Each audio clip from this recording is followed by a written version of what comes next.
Hello everyone, আসসালামু আলাইকুম সবাইকে। আশা করছি সবাই ভালো আছেন। আমি আজকে আপনাদের জন্য নতুন একটি পর্ব নিয়ে এসেছি, আর অবশ্যই খুবই ইজি একটা রেসিপি নিয়ে এসেছি আপনাদের জন্য, যেরকম চটজলদি রেডি করে ফেলতে পারেন। তো এই রেসিপিটা একটি সুইট ডিশ, যেটার নাম দিয়েছি আমি সুইট নেস্ট।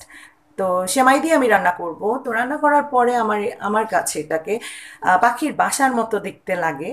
খুব কিউট একটা ডেজার্ট বলতে পারি আমরা। তো এটা আমি রেডি করব আজকে আপনাদেরকে সাথে নিয়ে। তো আমি আশা করি আপনাদের ভালো লাগবে। তো সে পর্যন্ত আমার সাথেই থাকবেন, আর ভিডিওটি না টেনে পুরো ভিডিওটা দেখার চেষ্টা করবেন, যাতে কোনো রেসিপিতে আমি কি কি ইউজ করেছি কোনো কিছু যেন আপনাদের দেখতে বাদ না পড়ে যায়। ওকে, তো আমি পরিচয় করে দিচ্ছি যে যে ইনগ্রিডিয়েন্টস লাগছে আমার আজকের এই ভিডিওটা রেডি করতে। তো আমি বলে দিচ্ছি, প্রথমেই লাগছে সেমাই। আমি এখানে নিয়ে নিয়েছি 150 গ্রামস সেমাই। যে কোনো টাইপের সেমাই নিয়ে নিতে পারেন আপনাদের পছন্দ মতো। এটাকে আমরা ভেঙে একদম গুঁড়ো করে নিব, সেজন্য আমি আস্ত রেখে দিয়েছি। রান্না করার সময় আমরা সেটাকে গুঁড়ো করে নিব। লাগছে আমার কনডেন্স মিল্ক। আমি এখানে 1 কাপ কনডেন্স মিল্ক নিয়েছি। যার যতটুকু সেমাইয়ের উপরে ডিপেন্ড করবে, আপনারা বেশি সেমাই নিলে সেখানে বেশি ইউজ করবেন। লাগছে আমার চিনি, 1 কাপ চিনি নিয়ে নিয়েছি আমি। চিনিটাও পছন্দ মতো, সুইটটা যার যার পছন্দ, যে যতটুকু মিষ্টি পছন্দ করেন নিয়ে নিতে পারেন। আর লাগছে আমার লিকুইড দুধ। এটা আমার এখানে লাগছে না, আমি যখন রাবড়ি বানাবো এটার জন্য তখন আমার লিকুইড দুধটা লাগবে। তো লিকুইড দুধের সাথে আমার লাগবে, আমি যেটা ইউজ করব রাবড়ি বানানোর সময়, আমি আপনারা রান্না করতে করতে আমি আপনাদেরকে বলে দিব, আমার আর লাগবে কাস্টার্ড পাউডার। তো আমি 1 চামচ কাস্টার্ড পাউডারটা নিয়ে নিব আমার রাবড়ির জন্য। লাগছে আমার দুধ এবং কাস্টার্ড পাউডার আর কিছু বাদামের গুঁড়ো। তো সেমাইটা ভাজার জন্য আমার লাগছে ঘি। আমি এখানে নিয়ে নিয়েছি আরং ঘিটা নিচ্ছি আমি। আপনাদের পছন্দ মতো ঘিটা ইউজ করতে পারি আমরা। আজকাল বাজারে ডিফারেন্ট টাইপের ঘি রয়েছে, কোনো সমস্যা নাই সেতে। রয়েছে রেপিং পেপার। আমাদের রেপিং পেপারটা লাগছে আমাদের ওই সেমাইটা সেট করার জন্য। রেপিং পেপারটা আমাদের লাগবে। আর লাগছে আমাদের একটা মোল, যেটা আমরা মাফিনের জন্য ইউজ করে থাকি। সো সেই মোলটাই আমাদের লাগবে আমাদের এটা রেডি করার জন্য। ওকে ভিউয়ার্স, আমরা চলে যাচ্ছি রান্না করতে। ওকে ভিউয়ার্স, আমি একটা সসপ্যান বসিয়ে দিয়েছি, যেটার মধ্যে এখন আমি দিয়ে দিচ্ছি ঘি। আমি আমার পরিমাণ মতো ঘিটা দিয়ে দিচ্ছি। আমি দিয়ে দিচ্ছি এখানে 2 টেবিল চামচ, 3 টেবিল চামচ।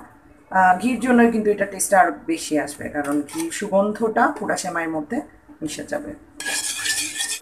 আমি সেমাইটাকে এরকম গুঁড়ো করে নিয়েছি, দেখতে পাচ্ছেন একদম গুঁড়ো গুঁড়ো করে নিয়েছি। এখন আমি খুবই লো ফ্লেমে এখন আমরা এটাকে ভাজবো।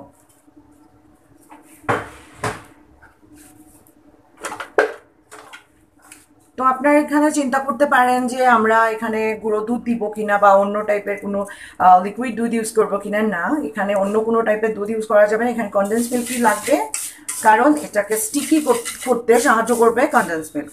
তো স্টিকি একমাত্র কনডেন্স মিল্কের সাহায্যে স্টিকি হবে, সুগার আর কনডেন্স মিল্কের জন্যই এটা। ওকে, আমার সেমাইটা এখন ভাজা হয়ে গেছে। আমি দিয়ে দিচ্ছি পরিমাণ মতো চিনি। আমি যতটুকু চিনি নিচ্ছি, যেহেতু আমি কনডেন্স মিল্কটা ইউজ করছি, সো চিনিটা বুঝিয়ে দিতে হবে। দিয়ে দিচ্ছি কনডেন্স মিল্ক।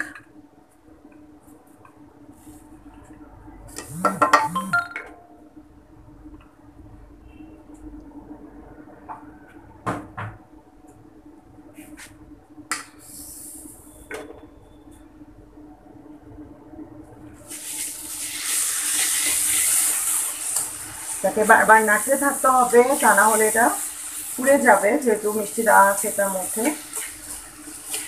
মিষ্টি একটা গন্ধ পাচ্ছি আমি। এখন আমি এই পর্যায়ে নামিয়ে নিচ্ছি। নামিয়ে নিয়ে এটাকে সেট করতে দিয়ে দিব আমার কাপের মধ্যে।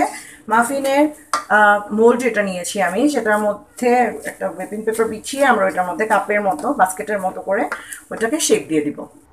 এখন আমরা যেটা করব, আমরা সেমাইটাকে বেশি ঠান্ডা করতে দেওয়া যাবে না, কারণ বেশি ঠান্ডা করতে দিলে সেই সেমাইটা আবার জমে যেতে পারে। সেজন্য আমরা গরম গরম অবস্থায় এটাকে যেই শেপে নিয়ে আসা যায় সেটাকে আনবো।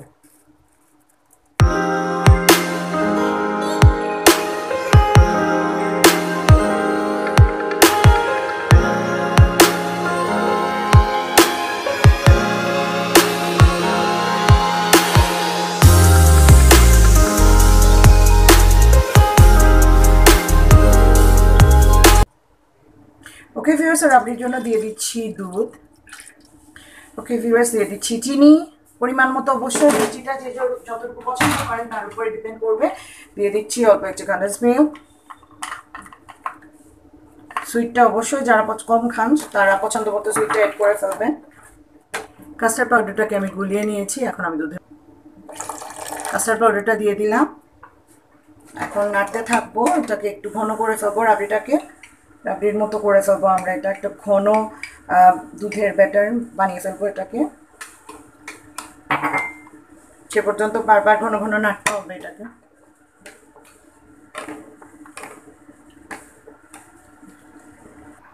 ওকে ভিউয়ার্স, আমার এটা সেট হয়ে গেছে। আমি এখনও আরও ঠান্ডা হতে অনেক বাকি, আমি আপনাদের জন্য তুলে দেখাচ্ছি। খুবই সুন্দর পাখির বাসার মতো হয়ে থাকে এটা, সেজন্য এটার নাম হচ্ছে সুইটনেস্ট। তো আমি এটা সেট করে নিচ্ছি, এরপরে দেখাচ্ছি আপনাদেরকে। এটার ভেতরে আমি রাবড়িটাকে দিয়ে একটা একটা করে আমি তুলে ফেলছি। খুবই সুন্দর একটা বাদামি রঙের, যেরকম পাখির বাসার কালার থাকে সেরকম একটা কালার চলে আসে এটার মধ্যে।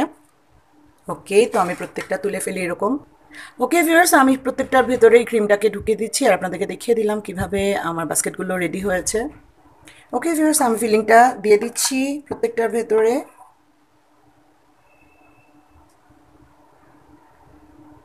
এটা ঠান্ডা হওয়ার পরে ফ্রিজে রেখে আপনারা খেতে পারবেন, খুবই সুন্দরভাবে জমে যাবে এটা।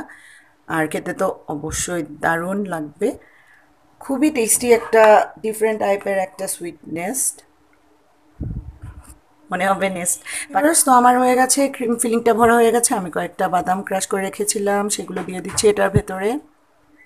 বাদামগুলো গুঁড়ো করে নিয়েছিলাম, সেটা আমি দিয়ে দিচ্ছি এটার ভেতরে। আপনারা চাইলে অন্যরকম কোনো রকম ডেকোরেশন যার যেটা পছন্দ মতো করে ফেলতে পারেন, যার যেরকম ইচ্ছে আপনারা ডেকোরেশন করে ফেলতে পারেন। চাইলে ফুড কালার দিয়ে এটার ভেতরে ক্রিমটাকেও কালারফুল করে নেওয়া যায়, কোনো সমস্যা না।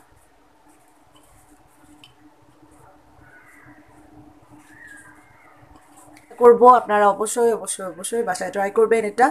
আর দেখতে যেরকম সুন্দর, খেতেও ভারী টেস্টি, ভারী এত মজার একটা ডেজার্ট, যেটা কিনা দেখতেও ভালো লাগবে আর দেখতে মনে হবে ডিফারেন্ট কিছু। আর আমরা সবসময় ডিফারেন্ট কিছু করতে চাই, সো সেক্ষেত্রে আমরা এটা বানিয়ে নিতে পারি। তো ফ্রিজে রেখে ঠান্ডা করে আপনারা ঠান্ডা ঠান্ডা সার্ভ করে ফেলুন। চাইলে এটা কন্টেনারে ভরেও রেখে দেওয়া যায়, 2-3 দিন পর্যন্ত আপনারা রেখে খেতে পারবেন। আর যদি শুধু বাস্কেটটা বানিয়ে রেখে দেন, অনেক দিন পর্যন্ত রাখা যায়, এটা নষ্ট হয় না। ওকে ভিউয়ার্স, তো ভালো থাকবেন, সে পর্যন্ত সুস্থ থাকবেন। আশা করি সবাই ভালো এখনও আছেন, সব সময়ই ভালো থাকবেন। সে পর্যন্ত সুস্থ থাকুন, ভালো থাকুন। আর আমি বিদায় নিচ্ছি।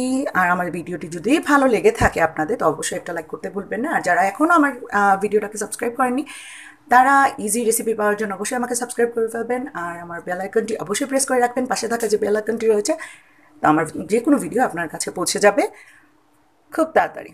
ওকে ভিউয়ার্স, ভালো থাকবেন, আল্লাহ হাফেজ, আসসালামু আলাইকুম।